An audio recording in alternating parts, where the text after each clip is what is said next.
Assalamualaikum warahmatullahi wabarakatuh. Alhamdulillahilladzi hadana li hadza wa ma kunna linahtadiya laula an hadana Allah. Asyhadu an la ilaha illallah wa asyhadu anna Muhammadar Rasulullah. Rabbi shrah li sidri wa yassir li amri wa ahlul 'uqdatam min lisani wa yafqahu qawli. Para pencinta hukum adat Nurjami yang saya hormati, para calon pimpinan masa depan tanah sepingkah payung sekaki air setitik Telaga Rahmat Pucuk Jami Sembilan Lurah. Pucuk Jami mempunyai 9 macam bidang hukum adat. Pucuk Jami 9 yang dilindungi oleh Allah. Pada kesempatan ini izinkan saya Mukhtar Agus Farouk Esa menguraikan tentang asal orang Melayu, terutama Melayu Jambi. Kita mengetahui sejak Adam dan Hawa ada di bumi, dari keturunan mereka yang tersebar ke muka bumi, menjalar pula lah ke Pulau Sumatera dan Jambi. Itu menurut para ahli kurang lebih sejak 5.000 sampai 10.000 tahun sebelum Masehi. Hal itu dibuktikan dengan adanya tinggalan budaya manusia purba di sepanjang Bukit Barisan. Tinggalan budaya Melayu Neolitikum, yaitu berupa batu-batu Mikrolitikum, batu-batu kecil, ujung anak panah, ujung pisau, tombak, pecahan periuk, tembikar di sekitar Danau Kerinci. Ditemukan batu-batu selendrik, batu bilah, meja batu, kapak batu, alat berburu seperti didapat di Gua Tiongko, Sungai Manang, dan di Gunung Kerinci, Gunung Masurai, dan gunung-gunung lainnya di Bukit Jambi. Dapat ada buli-buli, buci-buci tanah sebagai tempat kuburan atau tempat menyimpan abu jenazah manusia purba dulu. Nah, manusia purba datang ke Sumatera dan Jambi. Mereka datang secara bergelombang, bukan datang sekaligus. Jadi secara bergelombang. Pada masa-masa tertentu mereka datang, nah itu datang dari ibu dan belakang. Mereka itulah yang disebut dengan ras Austronesia atau ras Polynesia. Nah itulah ras Maluku yang disebut dalam sejarah dengan Proto-Malaires atau ras Melayu, Retro-Melayu. Nah, dari keterangan atau dari mereka itulah lahirnya nenek moyang orang Melayu Jambi ini. Nah, kemudian kita uraikan satu persatu. Satu, asal orang Melayu Jambi. Dari keturunan Melayu tadi, lahirlah suku-suku di tanah atau kawasan tanah tertentu yang mempunyai batas-batasnya. Dan batas-batas itu tunduk kepada hukum adat. Maka oleh Yang Mulia Profesor Dr. Haji Idris Ja'far SH, hal itu disebut dengan kukupan hukum adat. Artinya areal daripada hukum adat. Nah, mereka membagilah orang-orang itulah yang disebut dengan orang Melayu Jambi, terdiri dari A. Orang Kerinci, Batin, orang Bajau, biasanya diam di pegunungan. Mereka ini dari Melayu itu atau Proto-Malaires atau Proto-Melayu. Mereka datang ke Pulau Sumatera antara tahun 500 sampai 2500 sebelum Masehi. B. Orang Pangulu atau suku Pindah, suku Melayu Jambi. Mereka berdiam di daerah pantai. Mereka ini berasal dari Melayu Mudo atau Retro-Malaires. Mereka datang ke Pulau Sumatera antara 200 1250 tahun sampai 1000 tahun sebelum Masehi. Mereka juga datang secara bergelombang. Kemudian C, orang suku bangsa 12. Nah, dan sebagainya. Nah, ini hidup di Jambi. Kemudian yang kedua kita uraikan tentang orang kubu. Orang kubu itu adat dewek pusaka mencil kata adat. Mereka hidup nomaden, berpindah dari satu tempat ke tempat yang lain dengan cara merangung di hutan. Mereka tidak mau tunduk kepada adat persensara. Mereka tidak peduli daerah Jambi ini mau baik atau buruk, tidak ada persoalan bagi mereka. Mereka hidup seperti terus di zaman purba dulu. Mereka bergantung kepada alam. Nah, itulah mereka ini. Jadi di mana tanah yang dingin dan di situ ada teriawak. Nah, di mana dapat mencari makan ya sudah, di situlah di kampung dia. Nah itu orang kubu. Menurut sebagian orang kubu itu bukan orang Jambi, tetapi orang kubu itu adalah warga Jambi. Nah, kenapa dikatakan demikian? Sebab orang kubu itu terbagi beberapa puak sebagai berikut.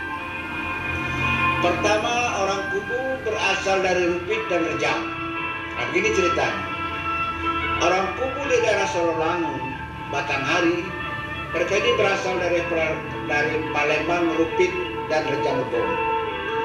Karena pada tahun 1520 sampai 523 Masehi, mereka datang ke Jambi, menyerang, terjadi penyerangan oleh tentara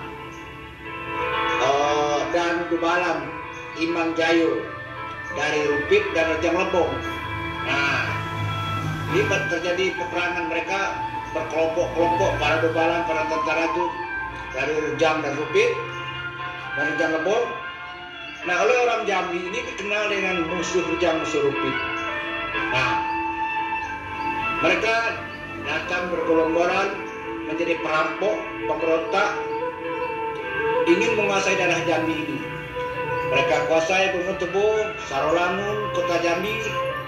Mereka buat lubang-lubang dalam tanah tempat sembunyi. Mereka merampok dan membunuh, dan mereka memperkosa. Nah, sehingga pada waktu itu Raja Melayu Jambi, Pangeran Ratakapas atau Pangeran Hilang Dair, lalu kesulitan menghadapinya dan minta bantu ke Majapahit. Datanglah waktu itu Pangeran Temenggung. Nah, Pangeran Temenggung ini orang Jambi sebenarnya, anak orang Kaitam yang ibunya Ratu Pemalang. Nah, lalu datang ke Jambi. Nah, dialah yang mengalahkan musuh Rejang, musuh Rupit itu. Nah, yang hidup banyak lari ke hutan, tidak berani kembali ke daerahnya. Jadi hidup di hutan-hutan. Sebab apa? Kalau mereka kembali ke Rejang Lebong, ke Rupit, mereka pasti dihukum mati oleh rajunya. Nah, karena tindakan mereka bukan atas izin pemerintahnya. Mereka kelompok tersendiri, pengacau saja. Jadi bukan atas restu dari pemerintah Rejang Lebong, bukan juga restu dari Rejang Rupit, itu adanya. Kemudian ya, maka dia hiduplah di hutan-hutan, akhirnya menjadi orang kubu. Nah, itu namanya. Tapi ada juga yang berpendapat bahwa orang kubu itu adalah orang asli Jambi dulu yang berkaitan dengan sejarah Melayu kuno dan Serjaya. Nah, pendapat ini dikemukakan oleh Dr. Anus Fahrudin Saudagar, dosen daripada Unjar dulu. Nah, dapat kita lihat profilnya masyarakat hukum adat di Nusantara, itu pada halaman 99. Nah, itu. Yang kedua, orang kubu asal Minangkabau. Nah, kalau tadi orang kubu berasal dari Rejang dan Rupit, yang kedua asal Minangkabau. Orang kubu di daerah Bungu, daerah Bangko, daerah Tebo, dan sebagainya adalah orang kubu yang berasal dari Minangkabau. Jadi orang Minang yang jadi kubu, kan gitu namanya. Mereka itu dari suku Paliang, dari suku Caniago. Mereka itu para balang kerajaan negeri Empat Jurai. Jadi dulu sebelum bernama Pagaruyung, sebelum bernama Minangkabau. Nah itu disebut dengan negeri Pacurai. Nah mereka ini datang ke Jambi ini pada saat Rajo Datuk Ketemanggungan berpusat menjadi rajo berpusat di kota Batu Sangkar atau kota bersangkar batu. Nah, mereka datang ke Jambi bersama keluarga karena mencari Datuk Ketemanggungan. Baik hidup atau mati harus dibawa ke kota Batu Sangkar Pagaruyung. Kenapa? Karena dia mencari Datuk ini, Datuk Ketemanggungan ini adalah atas perintah Aditya Warman, Raja Pagaruyung yang menjadi raja mulai dari 1347 sampai 1377 Masehi. Nah, karena orang raja ini tidak ada, disuruh cari. Nah, jadi mencari Datuk Ketemanggungan itu bertahun-tahun lamanya. Nah, namun tukang hunutnya yang dicari itu tidak bertemu. Karena tidak bertemu yang dicari, mereka tidak berani kembali ke Pagaruyung. Takut dibunuh oleh Raja Pagaruyung. Sebab tidak dapat yang dicari sesuai dengan perintah oleh Raja Pagaruyung itu dulu. Karena dulu ceritanya begitu. Cari sampai dapat, dalak sampai ketemu. Bawa kemari hidup atau mati. Kalau tidak, kamu ganti. Nah, begitu. Akhirnya tidak berani mereka balik lagi. Akhirnya mereka itu masuk hutan dan hubungan. Karena sudah bertahun-tahun atau ratusan tahun dalam hutan tumbuh, beranak pinak, bercucu, berpiut, maka sampai sekarang ini bahasanya, adat istiadat mereka berubah sesuai dengan tempat mereka tinggal, menjadi orang Kubu. Nah demikian kisah dari Datuk Betuasano. Silahkan baca buku Tambok Adat Alam Minangkabau cetakan kelima halaman 73 dan 74 karangan Datuk Betuasano. Nah itu asal Kubu yang dari Minangkabau tadi. Kemudian kita kisahkan yang ketiga orang Jambi. Nah ini menurut rapat adat dulu. Apa yang disebut dengan orang Jambi itu? Waktu rapat adat 1502. Nah diputuskan orang Jambi itu adalah warga Jambi, sekaligus penduduk Jambi. Nah, atau hanya keturunan orang Jambi, yaitu orang Islam dari berbagai suku bangsa, menetap di Jambi lebih dari 6 bulan. Nah, datang tapak moko, pergi tapak tunggu, menyesuaikan diri di tempat tinggal masing-masing. Itu orang Jambi.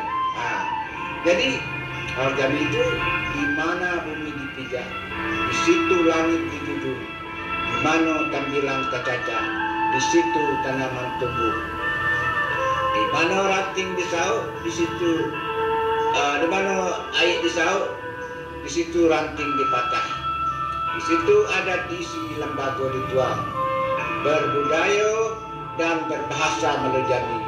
Mereka tunduk kepada adat pesan isyarat, salah pesan di kitabullah. Tinggi di kadah, rendah di kutub. Dimasukkan petang, dikeluarkan pagi. Kelam disuruh, terang di sini. Nah itulah orang Jambi. Kemudian mereka kalau menarik garis keturunan secara parental, bukan material hal, bukan patriarkal. Nah, melalui mereka garis keturunan mereka itu parental melalui kedua orang tua, melalui ibu dan bapak. Badan dan sebatang, menurut adat gini, badan dan sebatang, orang tua dan badua, nenek dan perempat, puyang dan lapan. Nah itu. Dan peduli dan bangga bila ada anak Jambi berhasil. Kemudian sedih bila ada anak Jambi dapat musibah. Dan mereka ikut berjuang agar Jambi ini adil, makmur, hidup kaya macam sempurna. Nah, adapun ciri-ciri orang Jambi itu dapat kita uraikan begini. Yang pertama, tinggal di Jambi 6 bulan. Orang Jambi tinggal di Jambi 6 bulan. Kalau datang tapak muka pergi tapak punggung, patuh pada adat penusara, dikurungkan pertama lepas baru. Diberi kaji baca oleh kepala adat. Di mana bumi dipijak, di situ langit dijunjung, ada diisi lembaga berjuang. Itu pertama syaratnya. Yang kedua, tunduk kepada adat pesan isyarat. Orang Jambi adalah orang yang tinggal di Jambi, tinggi di Kada, rendah di Kutu. Di Kuru petang, di Lepe pagi oleh pemangku adat. Kelam di Sulu, terang di sini, diberi kaji baco oleh pemangku syarat. Nah itu syaratnya. Kemudian orang Jambi itu peduli dengan keadaan daerah Jambi. Orang Jambi yang tinggal di Jambi ataupun tidak tinggal di Jambi tapi keturunan Jambi, bila daerah Jambi baik, mereka bangga ikut berjuang memajukan Jambi. Jika Jambi kurang baik, mereka merasa prihatin dan mau berkorban agar Jambi lebih baik. Jika ada orang mengharumkan nama Jambi, dia ikut bangga dan bergembira. Bila ada orang Jambi dapat musibah, dia ikut prihatin dan bangga jadi orang Jambi, walau dimanapun dia berada. Nah itu ciri-ciri orang Jambi itu. Kemudian ciri yang ketiga, orang Jambi itu agama Islam. Orang Jambi itu mengikuti sunnah Rasul, mengamalkan ajaran Islam, sunnah wal jamaah, makan minum secara Islam, tidak makan yang haram, pakaian sopan, menutup aurat, buka aurat haram dalam Islam. Anak kawin secara Islam, anak jantan dihitan. Amar ma'ruf nahi mungkar. Mengerjakan rukun Islam nan 5, menjaga hukum Islam nan 5 sesuai dengan sunnah Nabi. Nah itu orang Jambi. Kemudian warga Jambi. Warga Jambi adalah terdiri dari orang Jambi atau pendatang yang tinggal di Jambi lebih dari 6 bulan. Beragama Islam, tidak mau membaur dengan masyarakat asli. Mereka punya adat istiadat sendiri. Artinya tanah Jambi ini dihuni oleh orang luar. Pendatang warga Jambi tadi. Secara adat dia adalah orang luar, bukan orang Jambi. Karena tidak dikurungkan petang dilepas pagi, tinggi tidak dikadah, rendah tidak dikutuk, tidak dapat kaji baco, gelap tidak disuluh, terang tidak disegi oleh adat dan syarat. Karena tidak mau tunduk kepada adat pesan syarat pesan di kitab Allah. Nah itu anunya. Nah, syarat mengatur adat memakai. Jika pemerintah, ingat ini, jika pemerintah kurang alim, ini bom waktu Jambi ini banyak yang seperti ini. Dia tinggal di Jambi puluhan tahun, tidak mau mengaku orang Jambi. Dia tidak mau mengaku bertunduk pada adat dan syarat. Tapi dia ada di tanah Jambi, makan di tanah Jambi, minum di Jambi, udara yang hidup di Jambi, beranak pinak di Jambi. Tidak mau mengaku orang Jambi. Nah ini sangat berbahaya sekali. Nah ini bisa memicu perpecahan. Ini bom waktu. Maka itu kita menyarankan agar orang seperti ini apalah takutnya mengatakan saya ini orang Jambi. Kalau memang daerah nenek moyang kita bagus dan kita tinggal di Jambi sampai puluhan tahun, 30 tahun, malah beranak cucu masih kita pengetahuan, ya balik saja karena ke tempat kita masing-masing di mana nenek moyang kita dulu. Kan begitu. Ini maksudnya itu. Nah terus yang kelima, penduduk Jambi. Siapa itu penduduk Jambi? Penduduk Jambi adalah orang Jambi atau sekedar catatan saja tinggal di Jambi. Ini banyak pejabat, ada pejabat yang dipindahkan ke Jambi. Dia jadi penduduk Jambi, anaknya sekolah Jambi, tapi dia tidak tahu kesusahan, tak pindah lagi. Nah itu agamanya Islam atau tidak ada masalah. Saya dia tidak penduduk Jambi, tempat tinggal di Jambi untuk sementara atau selamanya. Nah secara adat memisahkan diri dengan orang Jambi. Tetapi banyak juga yang penduduk Jambi itu menjadi orang Jambi. Maksudnya mau bergaul dengan orang Jambi tunduk pada adat dan syarat. Jadi penduduk Jambi itu ialah orang yang terdaftar jadi penduduk dan warga Jambi atau jadi orang Jambi. Nah itu orang Jambi pasti warga Jambi, pasti penduduk Jambi, sama-sama dilindungi oleh hukum, sama hak dan kewajiban atas lingkungan hidup. Orang Jambi pasti tunduk pada adat pesan syarat pesan di kitab Allah, syarat mengatur adat melakai. Nah begitu. kisah tentang orang Jambi ini dari dulu sampai hari ini. Jadi maksud saya, kalau ada yang mengaku orang Batak, yang mengaku orang Bugis, yang mengaku orang Jawa, yang mengaku orang Minang, yang mengaku orang Manado, pokoknya orang-orang Jambi lah, mengaku orang Sunda misalnya, tapi tidak puluhan tahun di Jambi, minum di Jambi, makan di Jambi, tidur di Jambi, beranak pinak di Jambi berpuluh-puluh tahun, tapi berat mengatakan dia orang Jambi. Maka saya menyarankan, kalau masih mengatakan kita orang yang berasal dari luar, silahkan kembali sajalah ke daerah masing-masing. Kenapa? Karena Jambi tidak mengenal suku. Jadi siapa yang tinggal di Jambi lebih 6 bulan membaur dengan masyarakat Jambi, ya bagi orang Jambi itu orang Jambi. Jadi kenapa ada yang mau mengaku orang Jambi, tidak mau mengaku orang Jambi? Kalau tidak mau mengaku orang Jambi, ya silakan tinggalkan Jambi. Itu maksud saya. Jadi bukan saya pergilah, bukan begitu, itu kesan aman. Tapi berat betul Anda mengatakan orang Jambi sudah puluh tahun tinggal di Jambi, celaka di mana? Nah ini. Jadi jangan tinggalkan atau jangan ditanam bibit-bibit perpecahan di tengah masyarakat. Nah itu berbahaya. Kalau tinggal di Jambi puluhan tahun, masih kita mengatakan orang luar. Kita sudah buat rumah di Jambi, anak menantu di Jambi, masih juga mengatakan kita orang luar. Ini namanya bibit perpecahan yang tertanam. Orang Jambi tidak mengenal suku. Umpamanya kita kenal dengan satu orang, kita tanya, Bapak tinggal di mana Pak? Saya tinggal di desa A. Oh, lah berapa orang lah Pak? 4 orang. Wah begitu aja, tidak ada namanya nenek moyang kamu dari mana, kekayaan kamu apa saja, agama apa, tidak ada itu ceritanya.